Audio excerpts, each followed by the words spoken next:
ذكرياتك مع تونس، يعني الشعب لا التونسي؟ تونس، انا في عشق في تونس، في احلى ذكريات عمرنا في تونس. وايام الفور ام احنا قعدنا تقريبا 3 اشهر، من احلى 3 اشهر عمرنا في تونس. واحنا اكتر بلاد قعدنا فيها الحقيقه كانت سوريا وتونس. وقعدنا يعني مش بس فضلنا فتره طويله، لا احنا عملناها كذا مره. قعدنا في الحمامات، قعدنا في، وطبعا حضرنا قرطاج، حضرنا. بص، احنا عاشقين لتونس، سوق تونس وناس تونس الحلوه قوي قوي. ونفسي ازورها قريب. انا كنت بقى اخر مره رحتها كان حوالي من 8 سنين، بس كنت في كونفرنس بقى، مش كفور ام يعني، كاكاديميه.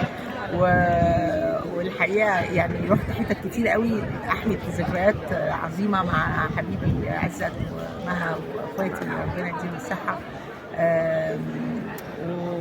واتعشى من ان احنا نزورها تاني. انا بحب تونس قوي قوي، كلنا الحقيقه كل المصريين بتحب تونس قوي قوي.